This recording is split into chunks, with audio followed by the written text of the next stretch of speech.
सभी को नमस्कार। सनातन संस्था और हिंदू जनजागृति समिति की ओर से बच्चों के लिए ऑनलाइन बाल संस्कार वर्ग ये उपक्रम हम ले रहे हैं। हमारे देश की आने वाली जो पीढ़ी है वो आदर्श बने, संस्कारक्षम बने। हमारी जो महान हिंदू संस्कृति है, परंपरा है, उनकी धरोहर बच्चों के ध्यान में आए। अपने राष्ट्र के प्रति, धर्म के प्रति उनके मन में प्रेम उत्पन्न हो। इसी उद्देश्य से ये संस्कार वर्ग हम ले रहे हैं। चलो फिर अब हमारे आज के संस्कार वर्ग का आरंभ हम करते हैं।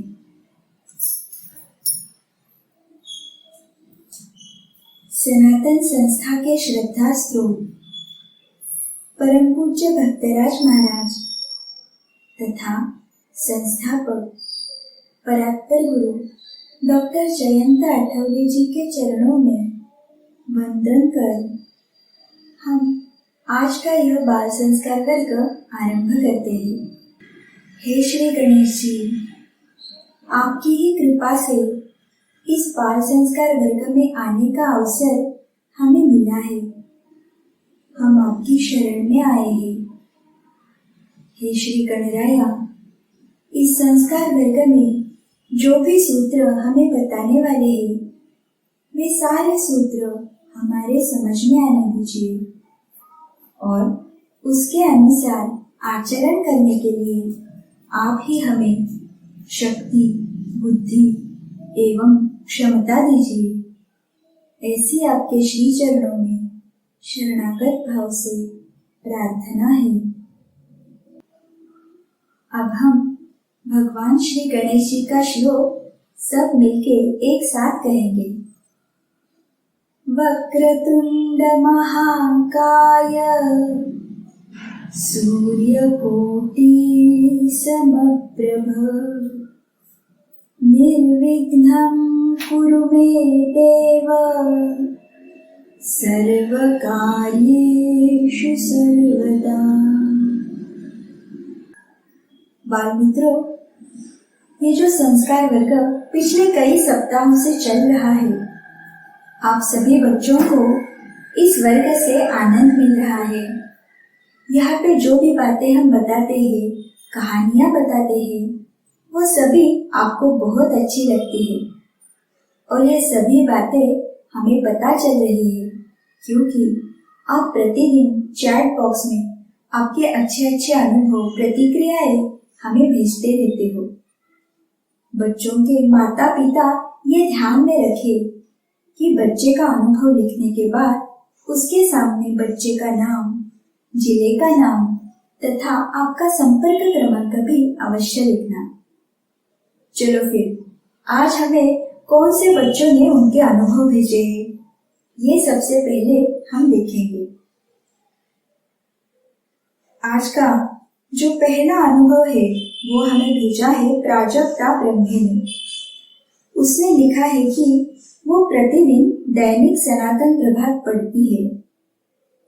भाविका चौधरी ने लिखा है कि उसे नामजप करते समय प्रकाश दिखाई दिया और खुशी ने लिखा है कि वो प्रतिदिन स्तोत्र सुनती है और शाम को नामजप भी लिखती है।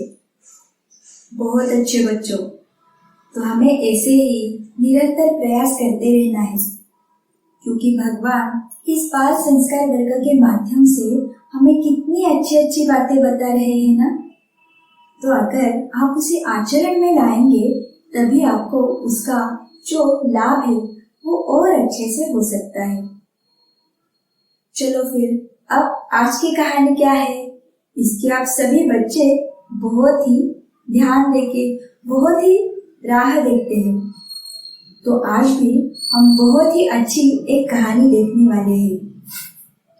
तो आज हम राम भक्त त्यागराज की कहानी देखने वाले हैं। सभी बच्चे एकदम ध्यान देके ये कहानी सुनना क्योंकि कहानी होने के उपरांत उसी से जुड़ा हुआ एक प्रश्न जैसे हम प्रतिदिन पूछते हैं वैसे आज भी पूछने वाले हैं। इससे क्या होगा तो आपका कहानी में कितना ध्यान है ये आपको ही समझ में आएगा। और फिर प्रश्न का योग्य उत्तर हम दे पाते हैं या नहीं ये आप देख सकते हो, क्योंकि 15 सेकंड के बाद हम भी आपको उस प्रश्न का योग्य उत्तर क्या है ये बताने वाले हैं। ठीक है ना? चलिए फिर अब आज की हमारी कहानी आरंभ करते हैं। बाल मित्रों, ये कहानी भी बहुत ही पुरानी है। लगभग 400 वर्ष पहले तमिलनाडु में त्यागराज नाम के एक राम भक्त रहते थे। वे उत्तम कवि थे। वे प्रभु श्री राम जी के गीत लिखते थे, उनकी रचना करते थे और स्वयं से गाते भी थे। वे निरंतर दिन रात प्रभु श्री राम जी के नाम में तल्लीन रहते थे। तो ऐसे ही एक दिन ये जो राम भक्त त्यागराज थे, उन्हें दूसरे गांव जाना था और बीच में एक बहुत ही घना जंगल था। ये जंगल बहुत ही घना था ही, परंतु उसके साथ ही जंगल में जंगली जानवर थे और बहुत से चोर लुटेरे भी वहां पे थे। इसके कारण कोई भी उस जंगल से जाने के लिए डरता था। परंतु ये जो त्यागराज थे, उन्हें कैसा भय? वो तो निरंतर प्रभु श्री राम जी के गुण गाने में ही तल्लीन रहते थे। भय की बात तो दूर, तो वो शब्द भी उनसे बहुत दूर रहता था। इतने वो निर्भय थे क्योंकि वो निरंतर प्रभु श्री राम के ध्यान में ही मग्न रहते थे। तो ऐसे ही जैसे उन्होंने तय किया था, वे वो जो दूसरा नगर था वहां जाने के लिए निकले। बीच में घना जंगल आ गया, परंतु जो त्यागराज थे, उन्हें किसी भी बात का कुछ डर ही नहीं था, किसी की चिंता ही नहीं थी। और बच्चों, क्या हुआ पता है? वे जब जंगल की ओर जा रहे थे, तब 2 लुटेरों ने उन्हें देखा था और ये 2 लुटेरे उनका पीछा भी कर रहे थे। परंतु त्यागराज जी को इस किसी भी बात का कोई ध्यान नहीं था। वे अपने प्रभु श्री राम जी का गुणगान गाते गाते चल रहे थे। वो जो दूसरा गांव था वो बहुत दूर था और बीच में ये सारा जंगल था। तो चलते चलते वे लगभग 2 घंटे चल रहे थे। तो अब उन्हें लगा कि गांव आने में अब और 3 घंटे बाकी है, तो क्यों ना मैं यहाँ पर रुक जाऊं और भोजन कर लूं और फिर बाद में आगे की यात्रा मैं आरंभ कर लूं। ऐसा सोचकर वो एक पेड़ के नीचे भोजन करने के लिए बैठे। वो जो 2 लुटेरे थे ना, जो पीछा कर रहे थे, वो भी वहां पे रुक गए, परंतु उन्होंने त्यागराज जी को कुछ भी नहीं किया। वो वहां पे ही पेड़ के पीछे छिपकर त्यागराज जी को देख रहे थे। यहाँ पे राम भक्त त्यागराज ने अपना भोजन करना आरंभ किया। भोजन करने से पूर्व उन्होंने प्रभु श्री राम जी को हाथ जोड़कर प्रार्थना की और ये प्रभु श्री राम जी का ही प्रसाद है, ऐसा भाव मन में रखकर उन्होंने भोजन आरंभ किया। भोजन पूर्ण होने के उपरांत उन्होंने प्रभु श्री राम जी के चरणों में कृतज्ञता व्यक्त की और फिर थोड़ी ही देर में वो पुनः आगे की यात्रा के लिए निकले।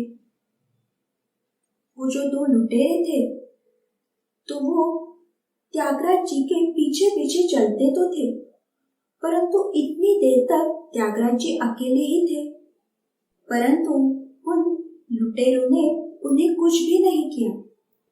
ऐसे करते करते फिर ये जो 5 घंटों का लंबा सफर था वो पूर्ण हो गया और फिर त्यागराज जो दूसरा नगर था उसके समीप आकर पहुंचे थे। जब वो नगर के पास पहुंचे तो अचानक वो जो दो लुटेरे थे ना, वो आ गए और वो त्यागराज जी के चरणों में गिर पड़े। त्यागराज जी को कुछ पता नहीं चला। वो पूछने लगे, तुम कौन हो? मैं तुम्हें नहीं पहचानता। इसके ऊपर फिर लुटेरे कहने लगे, हम चोर हैं। हम कब से आपका पीछा कर रहे थे आपको लूटने के लिए, परंतु आपके पास जो अंग रक्षक थे तो उनके कारण हम आपके पास भी नहीं आ सके। और फिर एक समय ऐसा आ गया कि वो जो दो अंग रक्षक थे उन्होंने हमें पहचान लिया और वो हमें पकड़ने ही वाले थे, परंतु फिर हमने उनकी क्षमा मांगी। हमने उनके चरण पकड़े।